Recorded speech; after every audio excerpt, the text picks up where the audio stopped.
My name is Kayla, and at 32 years old, I never thought I'd claim my power right there at the Christmas table. Every year those gatherings filled me with dread, knowing she'd find fresh ways to tear me down and make me feel worthless. But this year hit different. Her words finally pushed me to end it all for good, with that check sealing the break. It wasn't the first time. Back when I was 16 during a neighborhood barbecue, she compared my grades to my brother's in front of all the guests and spat out trash like it was nothing, laughing it off as a joke while I burned inside. Those moments stacked up, and I'd been quietly preparing something special, a way to show my worth and walk away forever. Before I dive into my story, I want to know what time you're listening and from which city. I'm thrilled to see how far these tales reach. Hit like and subscribe for more real accounts of standing strong in tough spots. Growing up in a suburban neighborhood outside St. Louis, Missouri, our house looked like the ideal family home from the street, a 2-story brick with a welcoming porch, well-kept lawn, and holiday lights that went up every season without fail. But behind those doors, things were far from perfect. My mother, Teresa, put on a charming face for outsiders like neighbors or school parents, but at home, her words hit like targeted strikes. Kayla, straighten up, people judge girls who slouch. Kayla, that shirt makes you look sloppy. Kayla, a B in math, that's not cutting it. My younger brother Anthony got a completely different experience in the same house. 3 years junior to me, he was treated like the prize from the start. Anthony's already reading chapter books at 5. Anthony's great at debate, he takes after my side. Anthony just draws people in so easily. My father Paul watched it all unfold from his recliner or work desk, a steady mechanic who hated rocking the boat. He'd catch my eye or give a subtle nod after her barbs, but instead of stepping in, he'd enable it by agreeing to keep peace. Your mother's right, he'd say quietly later. She pushes hard because she cares. It never came across as care, it came across as rejection. Those comments dotted my childhood, little digs that added up over time. Meanwhile, Anthony's path was paved smooth. At family barbecues, Teresa would brag about his straight A's to relatives while dismissing mine as average, even when I outperformed him in subjects like science. One Thanksgiving when I was 12, she compared our report cards right at the table in front of aunts and uncles, calling my effort trash because it didn't match his perfect scores, then laughing like it was lighthearted. The room chuckled along, but it stung deep, planting the first seeds of resentment. I started noting every slight in a private journal, vowing one day I'd prove my value beyond her judgments. Paul's role made it worse. He'd nod along during those moments to avoid arguments, saying things like Teresa knows best when she'd favor Anthony's sports trophies over my academic awards. It taught me early that speaking up led to more tension, so I internalized it instead. School became my escape, where results came from effort alone. I pushed hard, earning top grades and leadership roles in clubs, but at home, Teresa would downplay them. An honor roll mention. Anthony's on there too, and he balances sports. Paul's silence reinforced it, his occasional sympathetic pat feeling hollow without action. As I got older, the favoritism showed in bigger ways. When Anthony wanted a new bike at 10, they got it immediately. My requests for books or art supplies got, we'll see, delays. At a neighborhood block party when I was 14, Teresa praised Anthony's social skills to the crowd while critiquing my shyness as awkward, whispering later that I was trash at fitting in. Paul overheard, but just changed the subject, enabling her pattern. I began saving allowance money, secretly dreaming of independence, recording each incident to remind myself why I needed to break free. By high school, the divide was clear. Anthony got private tutoring for tests he barely needed while I studied alone in my room. Teresa signed him up for elite camps, claiming he had natural talent, but dismissed my interest in coding classes as a phase. Paul went along, budgeting for Anthony's extras but questioning mine. One evening after a school event where I won a tech award, she compared it to Anthony's soccer medal in front of family friends, calling my achievement trash compared to real skills. The humiliation fueled me. I started applying for scholarships, quietly building a plan to leave without their support. Despite the constant comparisons, I excelled. Valedictorian in high school, full ride to a state university for computer science. Teresa's response, a backhanded, good for you, but Anthony's on track for law school already. Paul echoed her with a weak, we're proud. But his inaction spoke louder. Those years hardened my resolve. I kept track of every favoritism act, from holiday gifts, Anthony's always bigger, to daily praises, his minor wins celebrated, mine ignored. It wasn't just hurt, it was a quiet fire pushing me to succeed on my own terms. The breaking point came in my senior year. At a family reunion, Teresa recounted old stories highlighting Anthony's easy baby days while painting me as difficult from the start, then slipped in another trash comment about my teenage rebellion, meaning my pushback on her rules in front of extended relatives. Paul laughed nervously along, enabling as always. That night, I decided enough was enough. I packed my acceptance letter and scholarship details, telling them I'd move out for college without needing their help. Teresa scoffed. Paul stayed silent, but inside, I knew this was the start of reclaiming my life. The unfairness had built too high, hinting at the explosion waiting down the road. After leaving home for college, I built a life far from Missouri in San Francisco, where I landed a senior developer role at a tech startup by 30. My apartment overlooked the bay with foggy mornings and Golden Gate views that felt like freedom.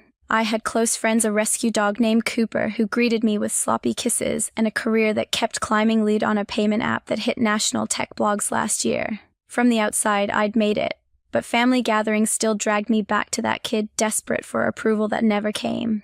About a year ago, I started sessions with Dr. Garcia, who helped me piece together the patterns from my childhood. She talked about unhealthy family dynamics, how favoritism can shape someone into a scapegoat while another gets the golden child treatment. It clicked. I'd been carrying those old wounds, letting them define me. You get to choose how much power those patterns hold now, she said. You've built something incredible, own it.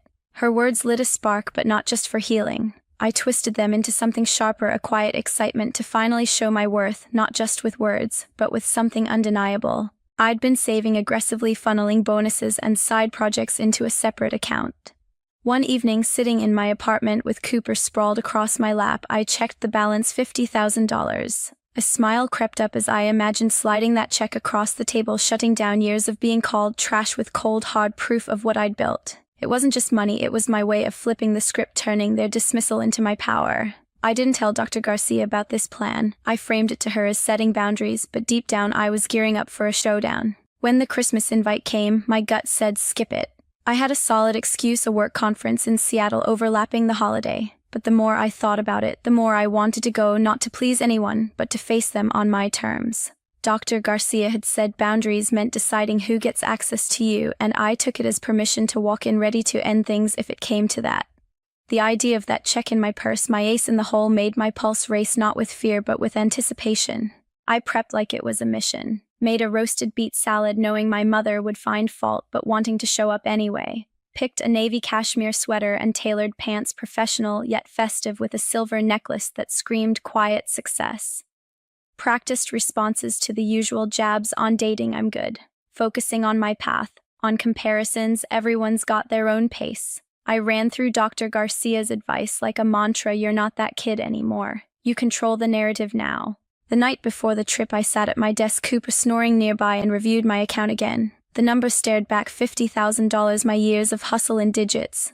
I pictured their faces when I'd lay it down, especially hers, and felt a rush. Not anger, not pain, just certainty. I'd been called trash one too many times, and this was my answer, ready to hit like a shockwave. Driving the 6 hours from San Francisco to our Missouri suburb, I played podcasts to keep my head clear, but nerves crept in as I passed familiar exits. My shoulders tightened, memories of past holidays bubbling up. Not the barbecues or birthdays from childhood, but fresher stings like last Easter when my mother questioned my career choice in front of cousins, or the Christmas 2 years ago when she praised Anthony's law firm job while shrugging off my promotion. I shook it off, focusing on the road. Cooper's leash was packed for the return trip, a reminder of the life waiting back home. As I hit St. Louis outskirts, I whispered to myself, I'm 32, not chasing their validation anymore. The check sat in my purse, a silent promise of what was coming. I wasn't just showing up for dinner, I was walking into a moment that could change everything, and I was ready. Pulling into the driveway of my childhood home outside St. Louis, I gripped the steering wheel, the familiar brick house staring back with its perfect holiday wreath and twinkling lights. My purse held the check, a quiet weight fueling my resolve. I grabbed the roasted beet salad, a bottle of bourbon, and stepped out, whispering one last time, I'm not here for their approval. The front door swung open before I could knock. My mother, Teresa, stood there in a crisp red blouse and apron, her dark hair pinned in a flawless holiday updo, every inch the suburban hostess. Kayla, we were starting to think you'd bailed. Her voice carried that familiar mix of accusation and disappointment. No hug, just a quick scan of my outfit. Long drive must have worn you out, you look it. Before I could reply, my father, Paul, appeared, his warm smile a flicker of comfort from my childhood. Good to see you, kid, he said, pulling me into a hug. I leaned in, catching the scent of his aftershave. Glad you're here, Dad. The house was immaculate, decked out in Christmas cheer, coordinated stockings, a glowing tree, the smell of ham and cinnamon candles thick in the air. In the living room, relatives were already mingling. Aunt Monica, my mother's older sister, waved from an armchair. Next to her sat cousin Lauren with her husband, Ben, and their 2 kids in festive plaid. Uncle Todd, my father's brother, broke off from a chat to greet me with a bear hug. "There's my tech star," he said, his grin genuine. Todd always saw through the family's uneven treatment, offering quiet support. "How's San Francisco treating you?" he asked, curious about my career in a way my parents never were. I started to answer, new projects going strong, but Teresa cut in. "Kayla, get that salad to the kitchen. I've got plenty of sides, so it might not make the table today." The jab landed, but I forced a smile. "It'll keep." In the kitchen, I found my brother Anthony arranging a charcuterie board with his wife Vanessa. At 29, Anthony had checked every box. Top lawyer at a St. Louis firm, married to Vanessa, who left nursing to run their household new home 10 minutes from here. "Kayla," he said, smiling warmly. Despite the favoritism, we'd kept things civil, though never as close as I wanted. "Drive okay?" "Not bad," I said, setting the salad on the counter. Vanessa gave a tight nod. "That sweater's bold new," her tone hinted. I couldn't afford it, though my salary likely doubled Anthony's. "Picked it up a while back," I said, sidestepping. Teresa swooped in, fussing over already perfect dishes. "Vanessa, this board is stunning. You've got such a knack." Former nurse Vanessa said with practiced modesty. "Just a homemaker now learning the ropes." "And you're a natural," Teresa beamed. "Anthony's so lucky." I poured myself a bourbon, offering it around. Todd took a glass with a knowing wink. "So Kayla," Teresa started checking the oven, still coding away at that startup I told my church group. "You're in computers." "Software development," I corrected softly. "Same firm, lead developer, now mentioned it last summer." "Oh, right," she brushed off. "Anthony just won a huge case. His firm says he's partner material already." The pattern kicked in. "Lift Anthony, dim me." I sipped, recalling Dr. Garcia's words, "Her view doesn't define you." Small talk chipped away at me. Teresa noted my skin looked tired from city stress. Aunt Monica praised my apartment's bay view, only for Teresa to question if San Francisco was safe for a single woman. Lauren asked about my dating life, her tone implying 32 and unattached was a red flag. I answered neutrally, but each dig pulled me back to old habits of shrinking myself. Out front, as neighbors dropped by with holiday cookies, Teresa critiqued my posture loud enough for them to hear, comparing it to Vanessa's grace. Paul caught my eye, his face apologetic, but he said nothing, letting her words hang. Anthony glanced my way, uncomfortable, then looked down. Vanessa avoided my gaze, adjusting her earrings. The tension built with every interaction. Teresa's Bob's shopper in front of outsiders, Paul's silence enabling her, Anthony and Vanessa's discomfort doing nothing to stop it. Todd pulled me aside near the staircase, his voice low.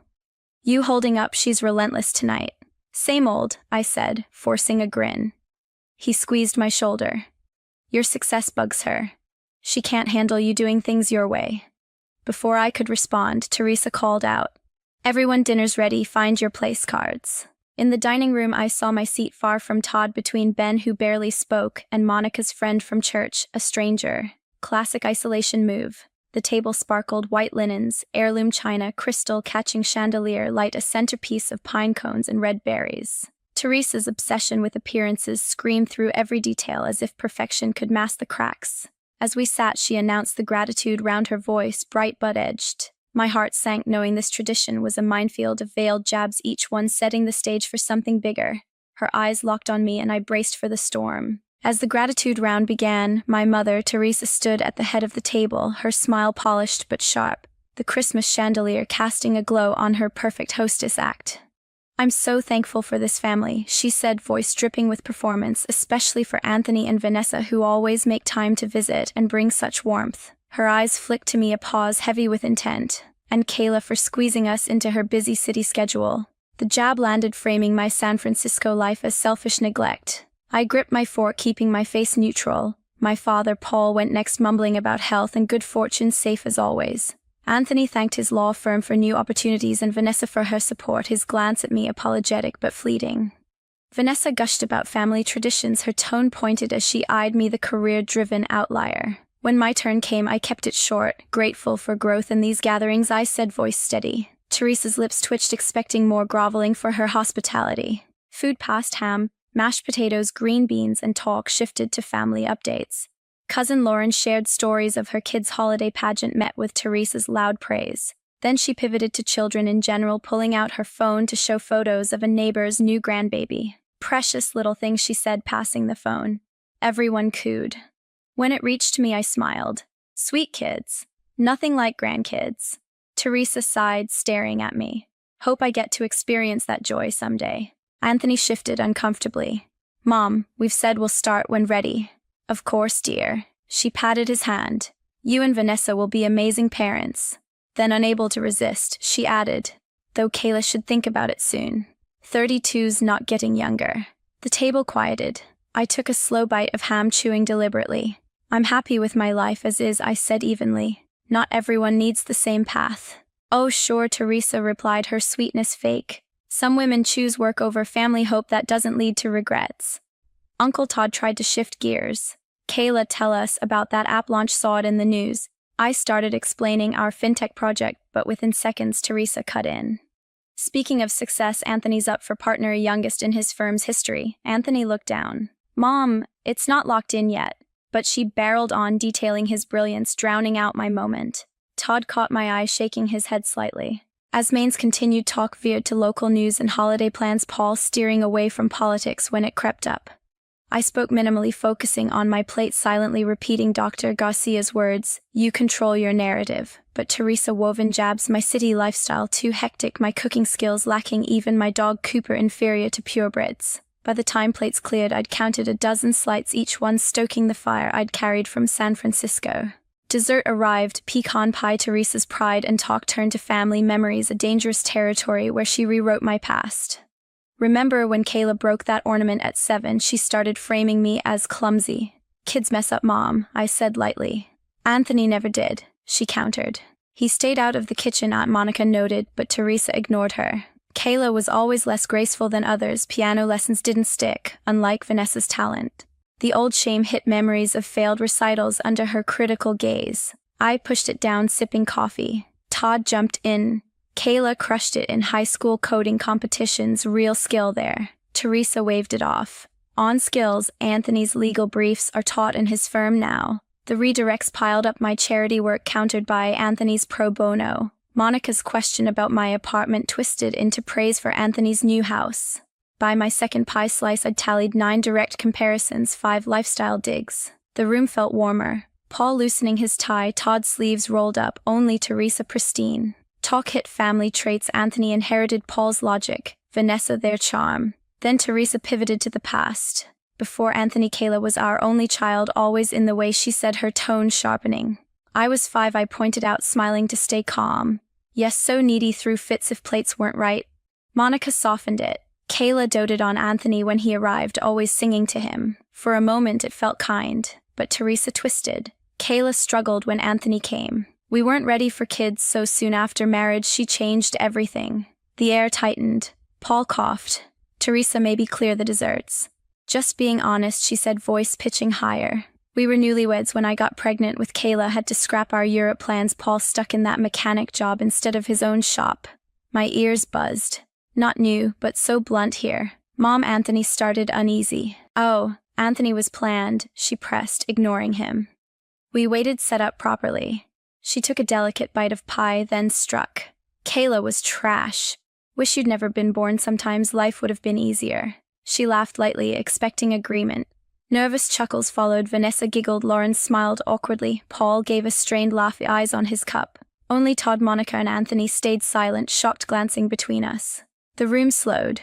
I set my fork down, tines aligned, hands in my lap, heart racing. Every slight, every trash from years past crystallized. She'd said it aloud, casually, expecting me to take it like always. But I was done. I stood silent, stretching, and reached into my purse. The check, $50,000, felt heavy as I slid it across the table toward Teresa. Everyone saw the amount, gas rippling. "You called me trash," I said, voice clear and steady. "Here's what this trash is worth. Don't contact me again." Teresa froze, hand trembling as she held the check. The room went dead quiet. Paul opened his mouth. "Kayla, wait," but it was too late. I grabbed my coat purse steady and walked out, their stunned faces burned into my mind. Walking out of that dining room, the cold Missouri air hit my face, the stars shop above the quiet suburb street. I didn't run. Each step to my car was deliberate, the weight of the moment settling in. Inside, I sat for a second, the check's impact replaying, Teresa's trembling hand, the table's stunned silence, Paul's too late plea. Driving away, I glanced back. Paul stood at the window, his face unreadable. No sign of Teresa. Instead of heading straight to the hotel, I pulled into a 24-hour diner on the edge of town, needing space to process. The place was near empty, just a couple of late-night regulars at the counter. I slid into a booth, ordered coffee and a slice of pie I wouldn't eat, and stared out the window. My phone buzzed. Anthony's text. "Kayla, you okay?" That was unreal. "Mom's upstairs, says she's sick. Dad's a mess." Part of me felt the old guilt trained to smooth things over, but a stronger part felt free, like a chain I'd dragged for years snapped. I replied, "I'm fine. At a diner. Talk tomorrow." Dots danced, then his response. I was floored by what Mom said. Way over the line. Sorry I didn't speak up. His words stung with unexpected weight, a crack in his usual distance. The server, noticing my expression, asked if I was all right. "Family holiday," I said with a weak smile. Got heavy. She nodded. "Happens too often. Stay as long as you need." More messages came. Aunt Monica text, "When you're safe at the hotel. Uncle Todd. Damn proud of you, that took guts." Even Cousin Lauren texted, self-focused as always. That was awkward. "Ben says we're leaving early tomorrow." Paul stayed silent, likely managing Teresa's fallout. At the hotel, I went through my routine mechanically, the adrenaline fading into exhaustion. One last text from Teresa. "How dare you humiliate me like that in front of everyone? That was private. Apologize or we're done." Her pattern was clear. She'd wounded me, yet I owed the apology. Years ago, I'd have caved to keep peace. Not now. I turned off my phone and slept, a deep calm settling despite the storm. My body knew something fundamental had shifted. Morning brought clarity mixed with a strange lightness. I checked out early, stopping at a coffee shop to gather my thoughts before the drive back to San Francisco. I'd planned to stay another day, maybe meet Anthony for coffee, but the pull to my own life was stronger. I drafted replies to Teresa's text, deleting each one too soft, too sharp. Finally I spoke my truth after yours. "I'm not sorry. If you want a real relationship, it starts with accountability. I won't pretend your words don't hurt anymore." Sent phone on silent, I hit the road. The 6-hour drive let me process anger, sadness, but mostly liberation. Back in my apartment, Cooper's excited leaps were a balm, his uncomplicated love grounding me. I took him for a long walk along the bay, the San Francisco fog clearing my head. When I checked my phone, messages piled up, but none from Teresa. Anthony wanted to talk soon, his tone earnest. Todd and Monica left voicemails, supportive as ever. Paul, using Teresa's phone, texted, "She's too upset to reply. We need space. Don't reach out for now." For the first time, their rejection didn't cut. It was a relief, a clean break from decades of trying to fit their mold. A month later, in Dr. Garcia's office, the January lights soft on her desk, we unpacked it all. Cooper curled at my feet, my new therapy companion. "How do you feel post-holiday?" she asked. "Lighter," I said honestly. "First Christmas without their expectations, it's freeing." Dr. Garcia nodded. "Your mother's reaction is classic when challenged. She casts herself as the victim, you the aggressor. That relief you feel means something. It means the tie was more draining than nourishing," I said, stroking Cooper's ears. "I spent years chasing her approval, exhausting myself." She smiled.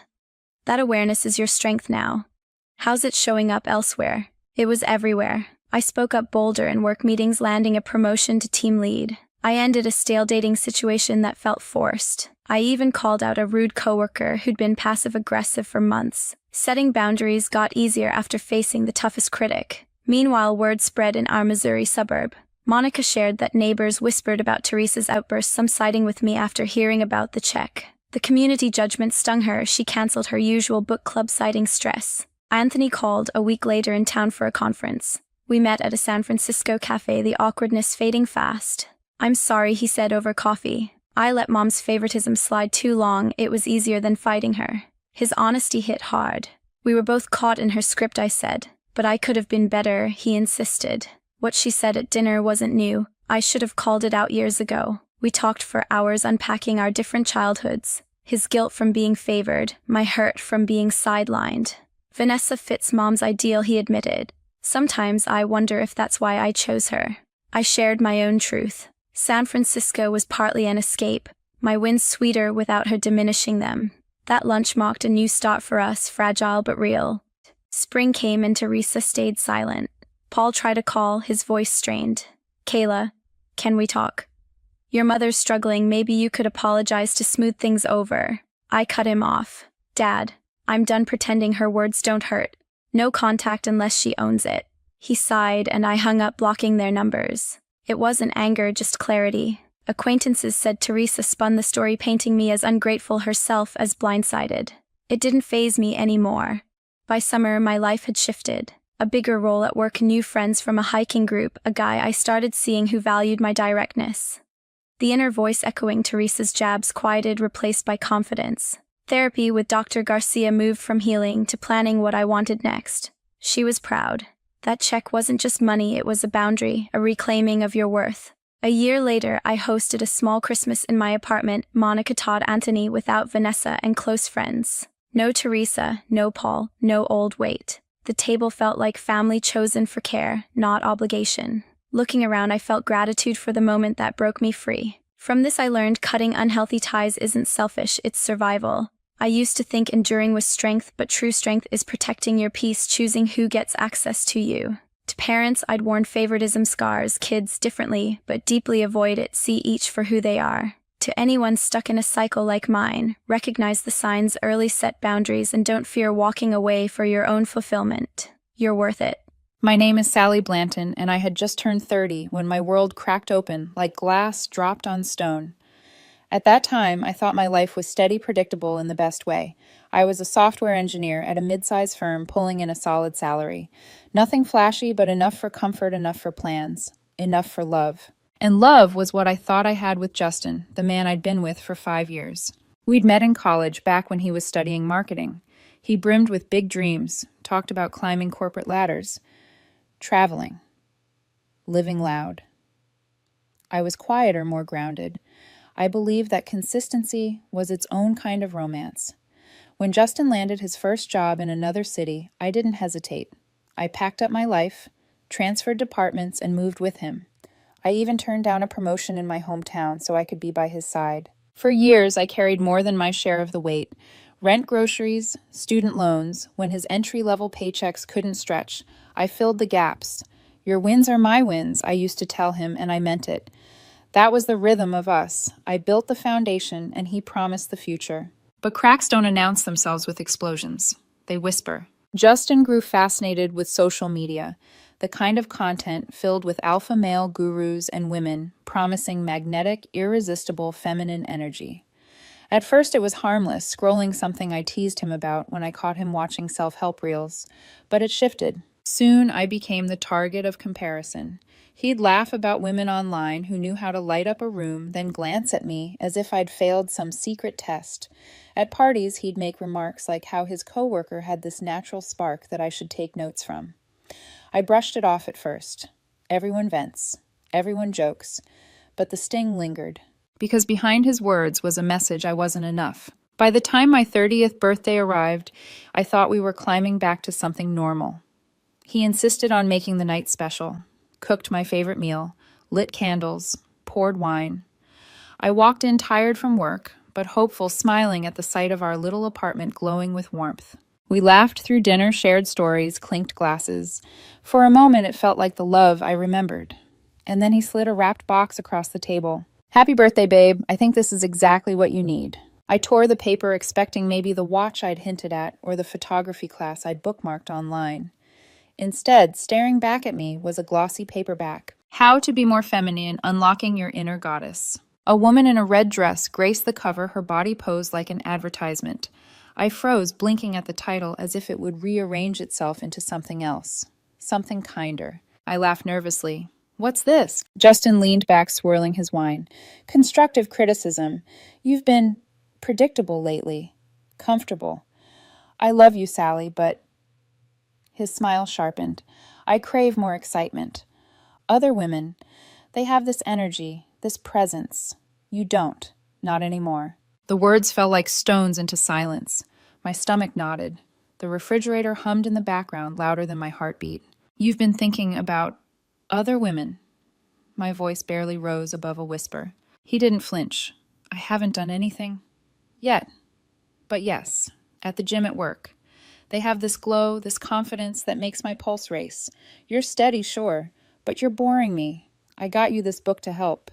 If you read it change a little, maybe I won't need to look elsewhere." The air left my lungs. All I could see were the years replaying in reverse. The nights I stayed up proofreading his presentations, the weekends I skipped trips to help him recover from burnout, the bills I paid so he could chase his dreams without panic, all the sacrifices I made flattened into a joke, a flaw. He called it help. I heard it as fix yourself or be replaced. Anger bubbled, sharp and electric. I wanted to scream, demand why loyalty wasn't enough, why being steady was suddenly a curse, but something inside me snapped into clarity. If he could sit across from me on my birthday after 5 years and confess that he craved strangers more than the woman who built a life beside him, what was left to fight for? I closed the book gently, like tucking a corpse into a coffin. Then I looked at him. "Thank you for the gift, Justin. I appreciate the thought."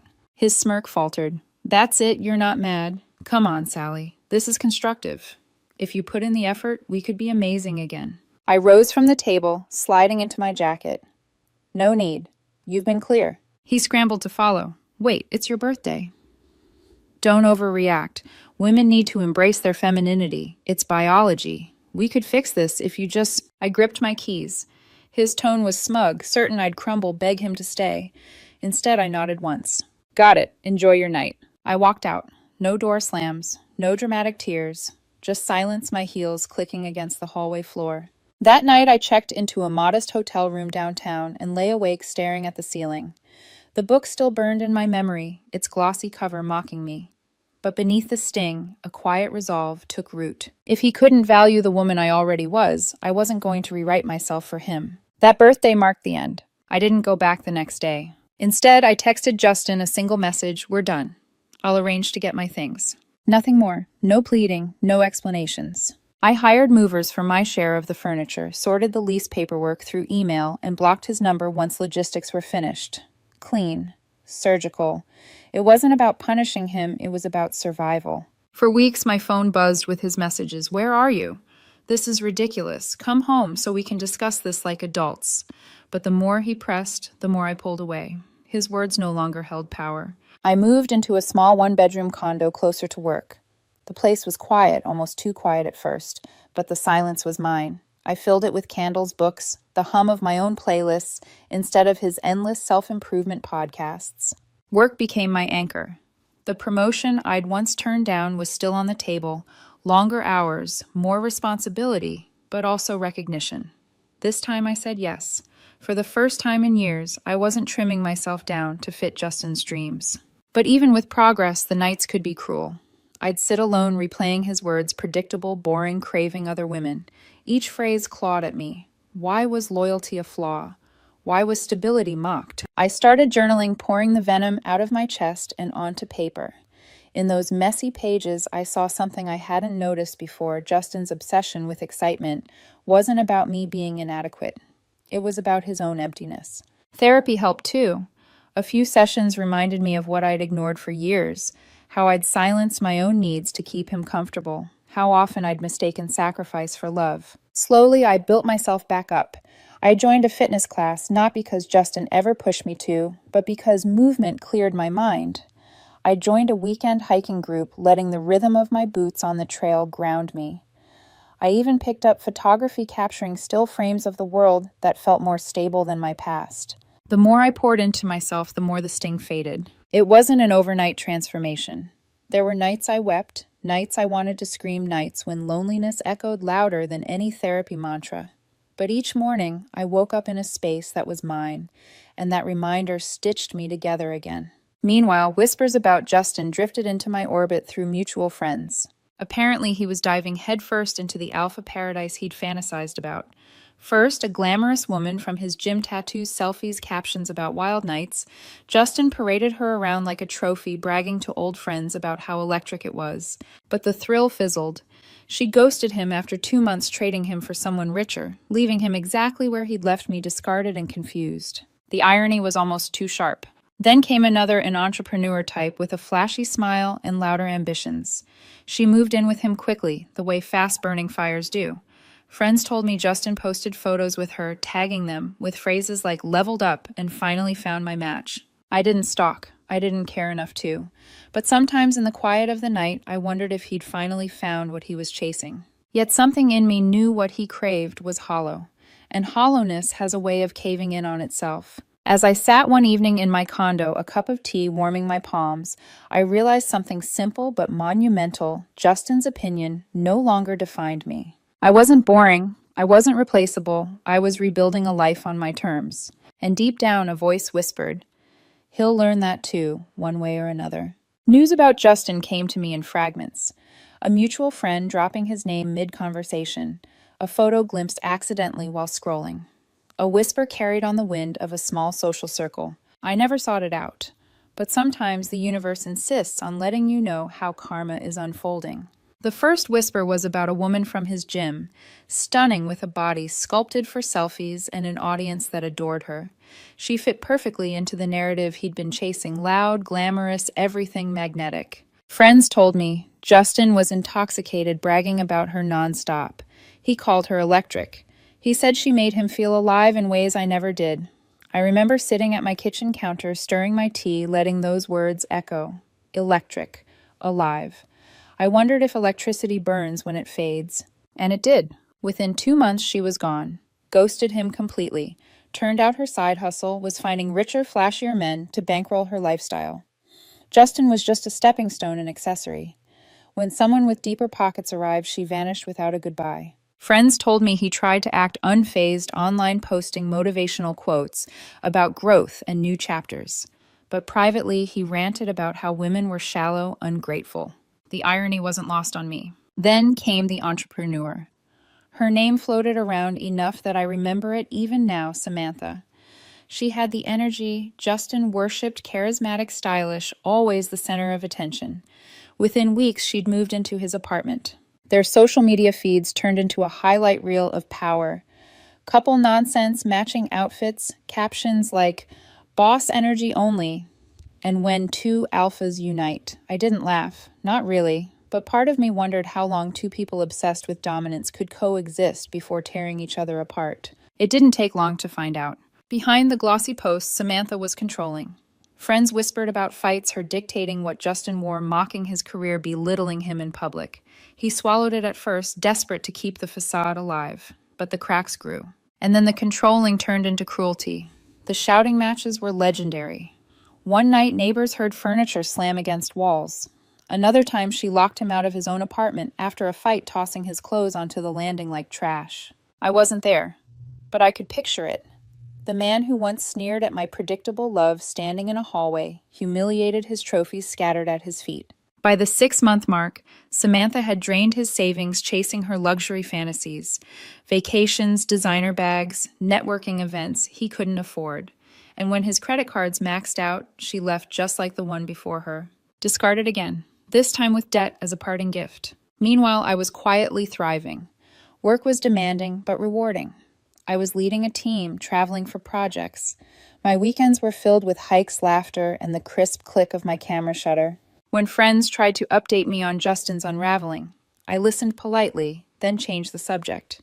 But inside, I couldn't help thinking he was chasing excitement and it was eating him alive. Still, I didn't gloat, because some lessons don't need a cheering audience, they need silence, so the echo of choices can be heard. And Justin's echoes were just beginning. Justin's downfall wasn't explosive, it was a slow erosion. Piece by piece, the life he thought he deserved slipped away. After Samantha, the self-proclaimed entrepreneur, left him, whispers spread that Justin's finances were in shambles. He had drained his savings, maxed out his credit cards, and even borrowed from friends under the guise of temporary cash flow issues. But those friends caught on quickly. Some stopped answering his calls.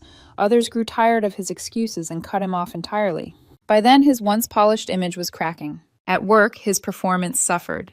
He'd been distracted for months, pouring his energy into appearances instead of deadlines. Eventually, management noticed. When layoffs swept through his department, Justin wasn't spared. One email, one meeting, and he was out with no severance and a damaged reputation. I didn't hear this from him, of course, he was too proud. But in a small social circle, news travels. Justin's not doing so well. A mutual friend confided one afternoon over coffee. He's been crashing on couches. Samantha drained him. He's bitter. Keeps saying women ruined his life. I stirred my drink slowly, watching the foam swirl. I wanted to feel pity, maybe even sadness. But all I felt was distance, like he was a character in someone else's story, one I'd stopped reading long ago. Meanwhile, my own life had taken on a steady glow. The condo I'd bought felt more like home every day.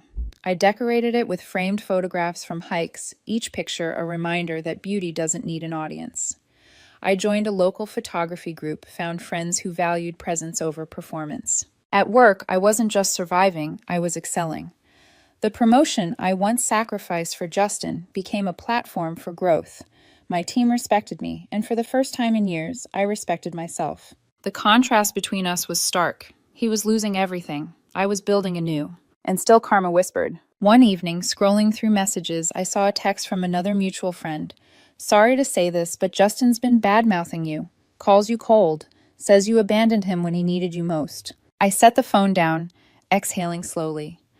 The irony was almost laughable. He had discarded me on my birthday, reduced me to a project that needed fixing, and now he painted himself as the victim. But I didn't respond. I didn't defend myself. I had learned by then that truth doesn't need shouting, it reveals itself in time. And it did. The same friends who once believed his version began to see through the cracks. They saw the pattern the women he chose, the arrogance, the self-destruction. One by one, they distanced themselves from him. Some even apologized to me. We didn't know the half of it, Sally, one admitted quietly. He made it sound like you were holding him back. But looking at him now, it's obvious. You were the only one holding him together. Their words should have felt like vindication. Instead, they felt like closure, a reminder that the past didn't need me anymore. Justin was unraveling. I was healing. And deep down, I knew this was only the beginning of his reckoning. It started 14 months after I walked out. A text from an unfamiliar number. Hey, Sally, it's Justin. Been thinking about us a lot.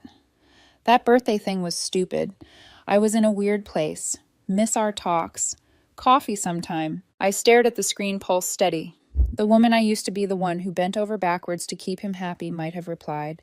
But that version of me was gone. I deleted the message without hesitation.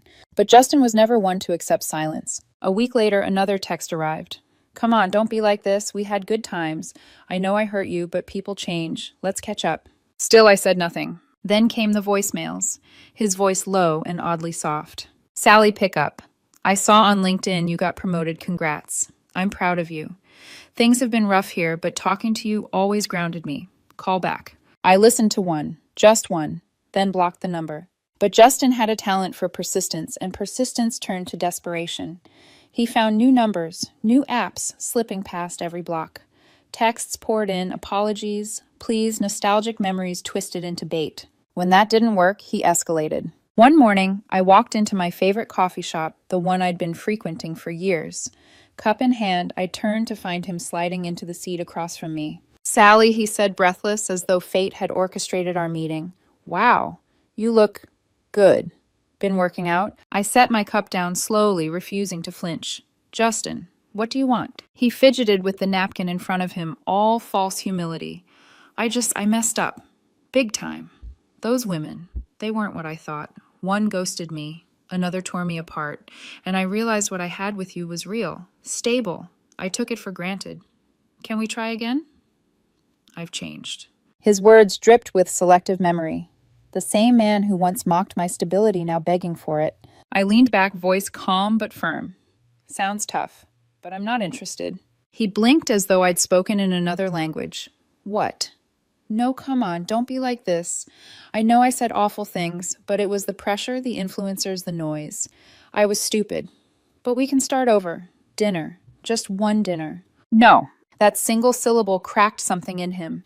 He sat there stunned as I stood leaving him with nothing but the echo of my refusal. But Justin wasn't done. Soon after, his sister reached out.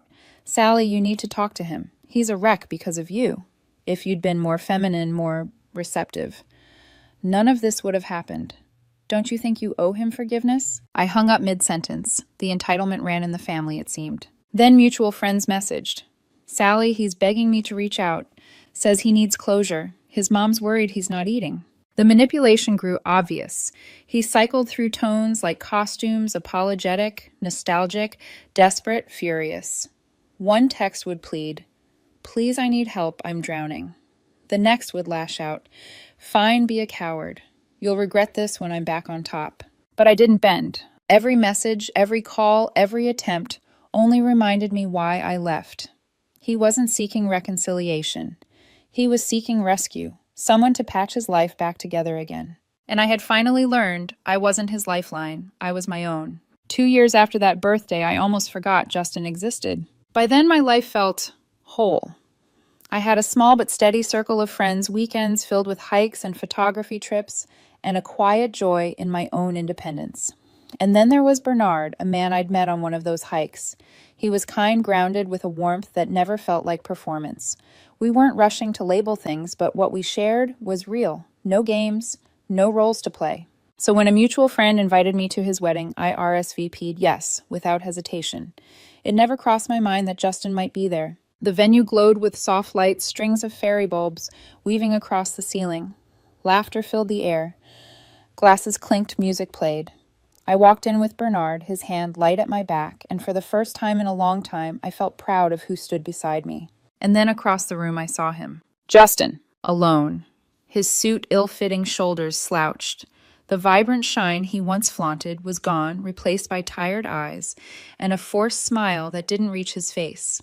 He spotted me instantly. His gaze lingered not on me, but on Bernard. The envy was sharp enough to cut through the crowd. I tried to ignore it to enjoy the evening, but it didn't last. During cocktail hour, as Bernard chatted with a group of friends, Justin appeared at my side. "Sally." His voice was hoarse, like he hadn't used it in days. "Can we talk just 5 minutes, please?" I sighed, setting my glass down. "Make it quick." We stepped into a quiet hallway, the muffled sound of laughter fading behind the doors. He turned to me, desperation etched across his face. "Look, I know I don't deserve another chance, but I've hit rock bottom. Those women, they destroyed me, used me, left me with nothing. And I realized what I had with you was everything. Real, stable, safe. I see that now. Please, Sally, I've changed. We can try again." His words spilled out like a dam breaking, but every sentence was about him, his pain, his loss, his emptiness. Not once did he mention the way he'd gutted me on my birthday. Not once did he acknowledge the years I carried him. I studied him silent, letting his desperation hang in the air. Finally, I spoke. "Justin, do you remember what you said that night? That you were craving other women, that I wasn't enough, that I needed to fix myself just to keep you interested?" He flinched. "I was wrong. I was stupid, influenced. Please, no." My voice was steady, colder than I expected. "You told me I needed to be more feminine to stop your cravings. Well, I did read between the lines of that book you gave me, and you know what I found?" He swallowed. "What?" "That true power isn't about twisting yourself into someone else's mold. It's about knowing your worth and walking away from anything that doesn't honor it. That's what I did. I walked away from you." His mouth opened and closed like he wanted to argue, but no words came out. I leaned in, my voice low. "You outgrew boring me, remember? Well, I outgrew the man who thought loyalty was weakness. I'm not here to save you, Justin. Not anymore." At that, Bernard appeared at the end of the hall, catching my eye with a gentle smile. I stepped past Justin without another glance, sliding my hand into Bernard's. Behind me, I could feel Justin's gaze, heavy, burning, desperate. But for once, it didn't weigh me down, because the power had shifted. I was no longer the woman holding him together. I was the woman who had let go. That night at the wedding, as I danced with Bernard beneath strings of glowing lights, I felt something I hadn't in years, peace. Justin was there, lingering at the edges of the room, but he no longer occupied space in my heart. Watching him fade into the background, I realized the hold he once had over me was gone, completely gone. For so long I had carried his voice in my head, mocking my steadiness, belittling my love, craving better. I had wondered if loyalty was a flaw, if stability was boring.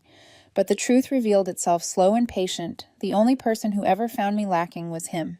Everyone else, the friends who saw me thrive, the co-workers who respected me, the man who now held my hand, saw my worth clearly. And finally, so did I. Justin's downfall had been long and cruel, but it wasn't mine to celebrate. Karma isn't fireworks, it's erosion. One small crack after another until the whole facade collapses. He had built his life on appearances, on cravings, on the illusion that excitement mattered more than substance. And in the end, that illusion devoured him. Me, I rebuilt on steadier ground. In the months after the wedding, Bernard and I grew closer. He didn't demand I change, didn't compare me to strangers, didn't measure me against impossible standards. With him, I wasn't a project. I wasn't predictable. I was just Sally flawed, loyal, steady, and alive in ways that didn't need performance.